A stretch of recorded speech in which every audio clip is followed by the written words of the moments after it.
il y a des parcours de vie qui sont comme des romans. En 2003, une jeune femme qui a décroché de l'école au collège remporte le prix littéraire le plus prestigieux du Japon. Elle s'appelle Kanehara Hitomi, elle a 20 ans à l'époque, et son livre Serpent et piercing se vend à plus d'1 million d'exemplaires. C'est l'histoire de jeunes adultes mal dans leur peau qui se font des piercings, des tatouages et des langues de serpent pour oublier leurs difficultés. Au Japon comme en France, les avis sur ce roman se divisent en deux catégories. D'un côté, il y a ceux qui l'ont trouvé trop cru, trop violent, et en même temps assez ennuyeux. De l'autre côté, il y a ceux qui au contraire ont adoré la noirceur du texte et qui se sont énormément identifiés au personnage. Certains s'attendaient à une plongée dans l'univers des punks japonais, une sorte de divertissement. D'autres espéraient plutôt un roman cathartique. Dans les deux cas, ce ne sont pas des avis de lecteurs qui lisent généralement de la littérature dite pure ou classique. Et pourtant, Kanehara a bel et bien obtenu le prix Akutagawa. Autrement dit, son roman n'est pas classé en littérature populaire. Malgré cette distinction, Serpent et piercing a touché des gens de tous les horizons. Dans le fond, ce n'est pas si étonnant. Le Japon vient de traverser ce qu'on appelait par la suite la décennie perdue. Les années 90 ont encaissé l'éclatement de la bulle immobilière. À cette époque, on constate un ralentissement économique et une augmentation du taux de chômage. Les gens ont aussi été marqués par le tremblement de terre de Kobe, qui a fait plus de 6000 morts, et par l'attaque au gaz sarin dans le métro de Tokyo. Mais on ne peut pas non plus dire que la situation est catastrophique. Il n'y a pas de drames sociaux, pas de licenciement de masse du jour au lendemain. Et justement, Kanehara Hitomi ne donne jamais de raison au mal-être de ses personnages. En décrivant une morosité qu'on a du mal à cerner, elle parle à sa génération et, au-delà des frontières, aux lecteurs qui vivent dans un autre contexte que celui du Japon des années 2000. En plus, elle est très ancrée dans la culture populaire. À cette époque, les volumes de la série Nana se vendent comme des petits pains et Diren Grey est en plein essor.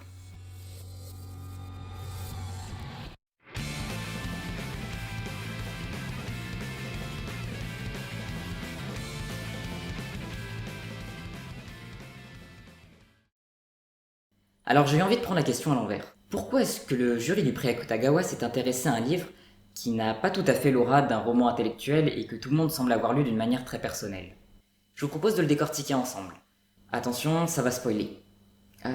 Par contre, on ne parlera pas de la traduction pour une fois, parce qu'elle a été réalisée à partir de l'anglais, ce qui, soit dit en passant, donne lieu à des expressions parfois un peu étranges, mais bref, on va pas s'attarder là-dessus. Alors si vous êtes prêts, on y va. Tu sais ce que c'est, une langue fourchue? Une langue fendue en deux? Oui, comme la langue d'un serpent ou d'un lézard. Sauf que parfois, cette langue n'appartient ni à un serpent, ni à un lézard. Il a enlevé la cigarette d'entre ses lèvres et tiré la langue. L'extrémité en était clairement fendue en deux, comme celle d'un serpent. Alors, stupéfaite, je l'ai regardé soulever le côté droit de sa langue, puis coincer adroitement sa cigarette dans la partie la plus étroite du V. Waouh! Ça a été ma première rencontre avec une langue fourchue. Pourquoi t'essaierais pas, toi aussi, fit-il. Et sans réfléchir, poussé par mon seul instinct, j'ai acquiescé. Ce sont les premières lignes du texte. Lui vient de rencontrer Ama, un punk aux cheveux rouges et à la langue fourchue. Dans cette histoire de serpent, on perçoit rapidement un symbole biblique. La boutique de piercing où Ama emmène lui pour qu'elle puisse se faire elle aussi une langue de serpent s'appelle Desire. Le désir, la tentation. Elle est tenue par un jeune homme du nom de Shiba, qui a des idées bien arrêtées sur les modifications corporelles. Il a beau être tatoué et percé de partout, pour lui, il y a des limites. Seul Dieu a le droit de modifier radicalement la forme du corps. Et il juge que la langue de serpent, ça va trop loin. Mais c'est pas tellement la question du bien et du mal qui ressort du texte, plutôt une réflexion sur l'ombre et la lumière, le salut et la déchéance. Shiba explique à lui que s'il avait été Dieu, il aurait rendu les hommes idiots, incapables de penser. La vie serait tellement plus simple si seulement on pouvait ne plus avoir conscience de la misère qui nous entoure. Mais ce n'est pas le cas. Alors, pour se sentir en sécurité, les personnages ont besoin d'être dans le contrôle. Avoir une apparence décalée est une première étape. Lui dit clairement qu'elle veut être jugée d'après son apparence. C'est une déclaration qui peut paraître un peu étonnante, mais qui est parfaitement logique quand on y réfléchit. De cette manière, elle sait à quoi s'attendre de la part des autres. Elle peut prévoir leurs réactions. Cela dit, il n'y a pas que le résultat qui compte. La réalisation est tout aussi importante. Le roman explique en détail comment on obtient une langue de serpent. D'abord, on installe un premier piercing et on augmente progressivement la taille pour élargir le trou, jusqu'à séparer la langue en deux.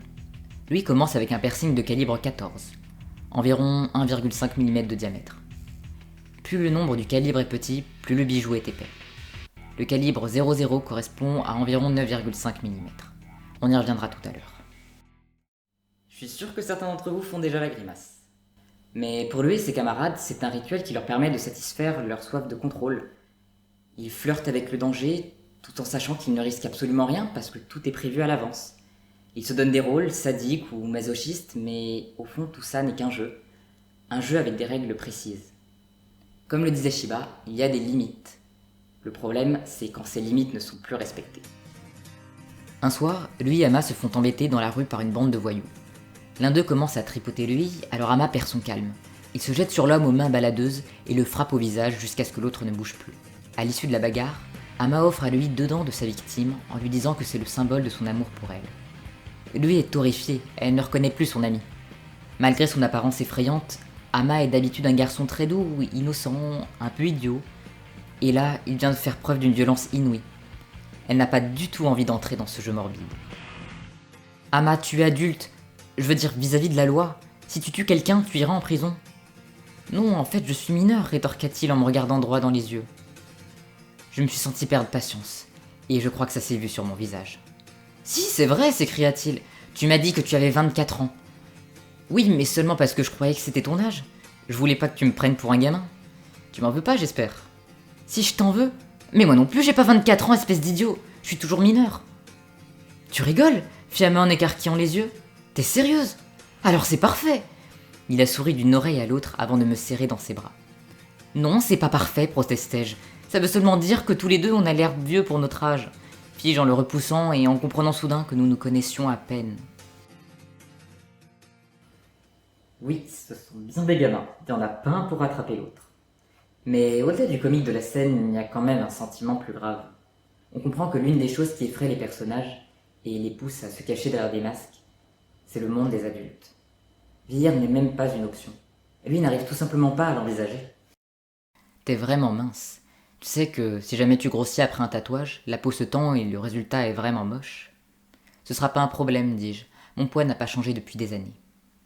Dans son esprit, si son corps change, c'est uniquement parce qu'elle le décide. À ce moment, l'âge adulte est encore loin. Lui appartient au monde des adolescents, celui où il n'y a jamais de conséquences graves. Et donc, elle oublie rapidement ce qui s'est passé avec Ama. Le lendemain, elle a une nouvelle lubie. Comme vous l'aurez compris, elle veut un tatouage. Sauf que la réalité finit par la rattraper. Lui tombe par hasard sur un article de journal qui fait état d'un meurtre. Le suspect n'a pas été retrouvé, mais il s'agirait apparemment d'un homme aux cheveux rouges. Ama a peut-être bel et bien tué le gars qui l'a tabassé l'autre jour. Sans lui expliquer pourquoi, lui tire Ama dans la salle de bain et lui décolore les cheveux pour le protéger.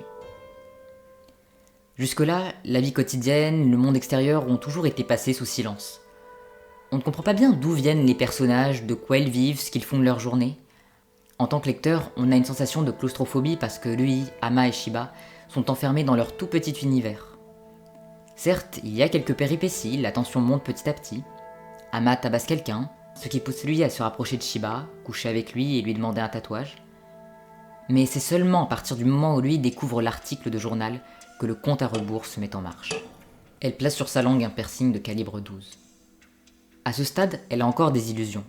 La veille de sa première séance de tatouage, Ama, Shiba et elle vont faire la fête au restaurant, et elle a l'impression de passer la meilleure soirée de sa vie.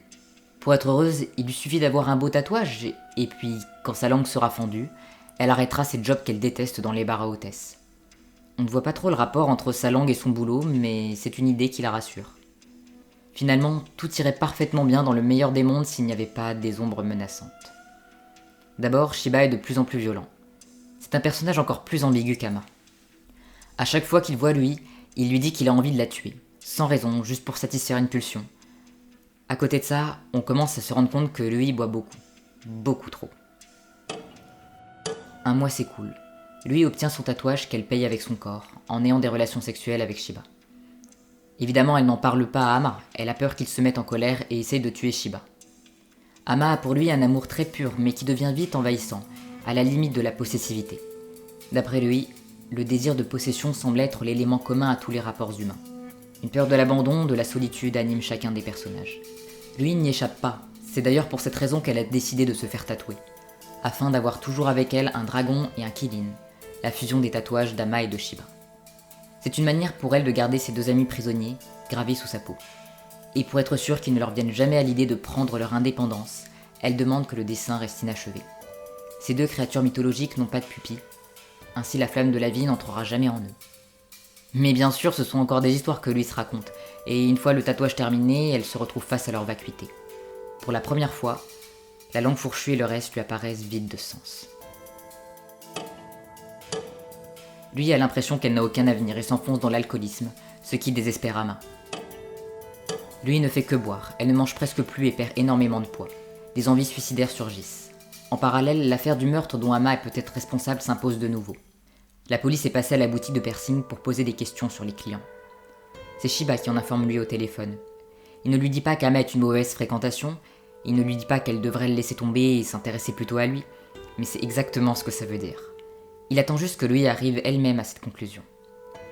Shiba a l'air beaucoup plus adulte et mesuré qu'Ama. En vérité, il est bien plus dangereux. C'est un grand manipulateur. Peu de temps après, Ama disparaît. Lui demande de l'aide à Shiba pour le retrouver. Shiba lui déconseille de prévenir la police, étant donné qu'il a probablement commis un crime, mais lui insiste. Il lui révèle donc le véritable nom d'Ama pour qu'elle puisse signaler sa disparition.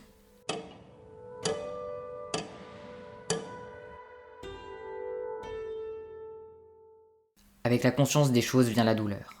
Lui se rend compte de son amour pour Ama une fois qu'il n'est plus là. C'est seulement à ce moment qu'elle le rencontre vraiment, découvre son nom, son travail, sa famille. Pour la première fois, elle a envie d'aller au-delà des apparences. Malheureusement, Ama est retrouvé mort, et son cadavre est dans un état pitoyable. Les mutilations qu'il porte n'ont rien à voir avec les modifications réalisées de son vivant pour orner son corps. Lui comprend que c'était Ama qui donnait un sens à sa vie. Folle de douleur, elle trouve refuge auprès de Shiba. Le temps passe, elle semble se reconstruire, lentement. Mais le meurtre d'Ama n'est toujours pas élucidé. Bien sûr, on imagine que ce sont des gangsters qui ont fait le coup parce qu'Ama a tué un de leurs amis.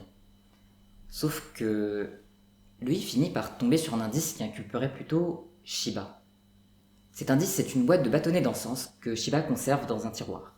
Une marque très spéciale. La même marque qu'un bâtonnet retrouvé planté dans le corps d'Ama.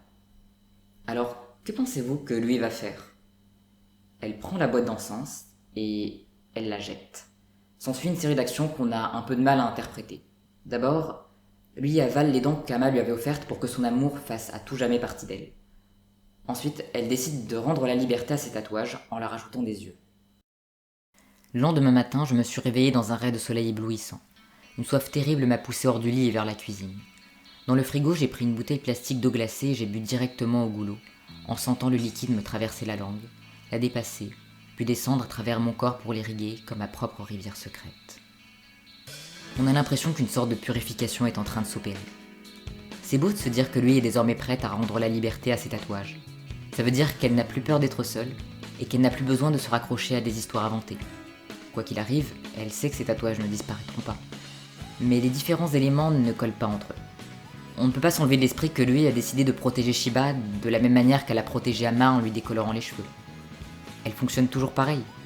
Elle n'est pas devenue plus lucide à la fin du roman. Elle est prête à se raccrocher à l'assassin de son ami parce qu'il est tout ce qui lui reste. Alors c'est peut-être ça le sens de la conclusion. Lui est au bord du vide et on ne sait pas si elle va tomber ou pas. Elle est proche de la déchéance, mais un petit morceau de chair relie encore les deux moitiés de sa langue. Est-ce que ça veut dire qu'il n'y a pas d'évolution entre le début et la fin ? Effectivement, lui n'a pas trouvé de solution pour aller mieux. Mais elle s'est interrogée tout au long du roman, et quand elle fait le choix de replonger dans le déni, c'est en toute conscience. Oui, Serpent et Piercing est un peu confus, probablement parce que c'est le livre d'une jeune femme qui n'a pas encore toutes les réponses à ses questions. Elle semble quand même dire qu'une voie est préférable à une autre. Ces personnages, Ama et Shiba, représentent les deux possibilités qui s'offrent dans une telle situation. Ama, c'est la douleur jusqu'à la mort. Shiba, le cheminement d'une violence qui finit par se calmer, par trouver une issue, certes pas idéale, mais une issue tout de même. Et pour une fois, ce n'est pas l'art qui permet de transcender la souffrance. Je dis pour une fois parce que nombreux sont les auteurs japonais à avoir représenté la mutilation comme un fantasme ultra esthétisé. Je sais qu'un certain nombre de lecteurs n'ont pas supporté le caractère morbide de Serpent et Piercing, mais si on replace ce roman dans l'histoire de la littérature, les œuvres d'Edo Gawarampo, par exemple, sont largement plus glauques.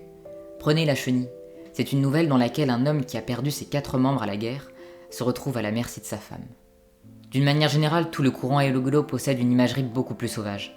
Cette esthétique apparue dans les années 30, on la retrouve aujourd'hui chez des mangaka comme Ito Junji et Maruo Suehiro. Chez eux, il n'y a pas moyen de se dépêtrer du délire psychotique. La réalité n'est qu'une illusion. Dans un autre style, on peut penser à Mishima, qui est allé jusqu'à mettre en scène sa propre mort en se suicidant en public. En gros, c'est une position qu'on peut résumer en une phrase. Mais non, enfin, je ne suis pas en dépression, je suis un artiste. Kanehara Hitomi est peut-être l'une des rares à sortir de cette forme de déni, en reconnaissant la fragilité psychologique de ses personnages. Non, les piercings ne vont pas les sauver, les langues de serpent ne vont pas en faire des divinités. Malgré tout, son roman n'est pas non plus une œuvre qui sort vraiment des clous. D'abord, le milieu populaire qu'elle décrit n'est pas si étranger que cela à une sphère culturelle plus prestigieuse. Quand j'en ai discuté avec Patrick, il m'a fait remarquer qu'un peu partout, et au Japon en particulier, les modes et les tendances se développent très souvent en double. L'une dans un milieu précaire, excentré, l'autre dans un milieu bourgeois et médiatisé. En France, c'est ce qu'on appellerait la récupération de la culture contestataire. D'ailleurs, Kanehara est véritablement à cheval entre deux mondes. Malgré sa rupture scolaire et sa fascination pour les modes alternatives, elle vient d'une famille d'intellectuels. Son père est traducteur et professeur de littérature à l'université. Pour marquer durablement les esprits, placer son histoire dans un certain milieu et évoquer la vulnérabilité des jeunes, ça suffit pas. Le truc, c'est que le roman fait moins de 200 pages. Impossible d'entrer dans les détails. Serpent et piercing, c'est un peu comme une bonne structure, un bon canevas, mais qu'on n'aurait pas pris le temps de remplir. Toutes les scènes sont assez classiques, et celles qui sont censées être les plus provocantes sont en réalité faussement choquantes, parce que prévisibles, voire attendues. Croyez-moi, le jury du prix Akutagawa en a vu d'autres. Bleu presque transparent par exemple, le roman de Murakami Ryu qui a remporté le prix en 1976. Difficile de ne pas faire de rapprochement entre les deux œuvres. Elles mettent toutes les deux en scène une jeunesse à la dérive qui s'autodétruit. Mais en dehors de cela, elles n'ont pas grand-chose à voir. La dynamique n'est pas la même. Kanehara parle d'un mal-être potentiellement universel, Murakami d'un contexte historique bien particulier. Chez lui, la misère ne vient pas des personnages, elle les précède. Il n'est pas question de tentative de contrôle, mais d'une fuite impossible. La construction de l'identité n'est pas vraiment le propos. Son livre est plus politique et les situations qu'il raconte sont infiniment plus écœurantes. Il a beau avoir salué le talent de Kanehara, ce qui donne envie de voir entre eux une parenté littéraire, Serpent et piercing est en fait très différent. Kanehara a une posture assez unique, même si elle n'arrive pas à la tenir jusqu'au bout. Elle refuse de jouer le rôle de l'écrivain social, celui qui observe le monde avec du recul et qui comprend mieux les personnages qu'ils ne se comprennent eux-mêmes. C'est seulement à la fin, en introduisant la métaphore de la rivière, qu'elle finit par tomber dans cette vision. Elle a sûrement voulu conclure en panache avec une belle image et un sentiment d'espoir, mais c'est un dénouement en décalage avec la manière dont elle a mené son roman. Elle échange son regard clinique contre un style soudain empreint d'émotion. Son image a le goût de la rédemption, et par là même elle pose un jugement sur les actions passées de Ii. Finalement, je me suis dit que c'était peut-être ça qui avait permis à Kanehara de recevoir un prix. Son œuvre est avant-gardiste, mais pas trop. Elle est à la fois suffisamment originale et suffisamment générale pour avoir fait consensus au sein d'un jury. Ce serait une conclusion logique pour un prix littéraire en France. Mais apparemment c'est un peu différent au Japon. Encore une fois, je rappelle que Bleu presque transparent était bien pire dans son genre et pas du style à plaire à tout le monde. Alors que dit le jury ? Ce qui ressort de ces critiques, c'est que les livres de Kanehara décrivent une frange de la société sur laquelle la littérature ne s'était pas encore penchée. Et même si elle manque de technicité, elle a une certaine pureté. Les commentaires sont un peu vagues. Mais dans cette histoire, il y a un autre élément qui en dit beaucoup. Kanehara n'est pas la seule à avoir été consacrée. Une deuxième autrice a reçu le prix en même temps qu'elle. Wataya Lisa. Leur point commun, c'est leur âge. À l'époque, elles ont toutes les deux 19-20 ans. Si jeunes et déjà si talentueuses. Y a de quoi étonner le grand public. Et oui, il ne faudrait pas oublier la visée commerciale derrière une récompense comme celle-ci. Kanehara Hitomi, c'est avant tout une belle histoire. Celle d'une ado égarée qui arrive à retrouver son chemin grâce à l'amour de la littérature que lui a transmis sa famille. C'est vrai que ça attire l'attention. Et si vous avez cliqué sur cette vidéo, c'est peut-être parce que je l'ai moi-même présentée comme ça. Peut-être aussi que vous êtes curieux de savoir ce qu'est devenu Kanehara par la suite. Eh bien, elle ne s'est pas arrêtée là, elle a continué sa carrière d'écrivaine. Avec l'âge adulte, d'autres sujets sont arrivés dans sa vie. La naissance de ses enfants l'a amenée à remettre en question le statut des mères au Japon. Ensuite, elle a déménagé en France, où elle a vécu plusieurs années, ce qui lui a permis de s'ouvrir à d'autres façons de penser. Ses livres parlent du capitalisme, des crises identitaires, de l'évolution du rapport à l'amour, de la catastrophe de Fukushima, ou encore du Covid. Kanehara n'a jamais cessé d'observer la société et ses évolutions. Plutôt qu'en regardant des documentaires ou en lisant des livres théoriques, c'est en se glissant dans la peau de ses personnages qu'elle accède à une meilleure compréhension du monde qui l'entoure. Mais toutes ces années, il y a une chose qui n'a jamais bougé. Au début, tout me dégoûtait. Les adultes, les jeunes de ma génération, moi-même. J'étais entraîné par mes propres pulsions, j'avais l'impression d'être prise dans une force centrifuge qui me faisait tourbillonner sans répit. C'est en mettant des mots sur ma frustration que j'ai réussi à me secouer. J'ai transformé mon insatisfaction en une envie d'écrire comme si je me prescrivais un médicament. Pour elle, l'écriture reste toujours thérapeutique. Pas dans le sens où elle lui permet de guérir, plutôt dans le sens où elle lui offre un exutoire, un espace pour réfléchir et s'exprimer. La vérité, c'est que 20 ans plus tard, Kanehara n'a pas tellement changé. Même si ses problèmes ont évolué, elle a toujours besoin de se sentir dans le contrôle, tout en sachant très bien qu'elle ne contrôle rien du tout. Elle cherche des réponses, n'en trouve aucune, se résigne. Est-ce que ça veut dire que le prix Akutagawa était juste un simple coup marketing? Que Serpent Piercing est un mauvais roman? Certains soutiennent que c'est juste une surenchère de sexe et de violence. C'est vrai que c'est pas un livre parfait, mais j'espère que j'ai quand même réussi à vous montrer qu'il a pas mal de choses à offrir. Chez Kanehara, il y a une absence de culpabilité et de culpabilisation, et je peux comprendre que ça fasse du bien à beaucoup de monde. D'ailleurs, elle continue de sortir à peu près un livre par an, c'est bien la preuve qu'elle a un public. Dans Serpent à Piercing, elle décrit le regard que des jeunes portent sur eux-mêmes avec une certaine justesse. On sent bien l'équilibre précaire entre l'angoisse et la légèreté. Et c'est fait sans excès. Je crois que s'il y a bien quelque chose qu'on ne peut pas lui retirer, c'est sa sincérité.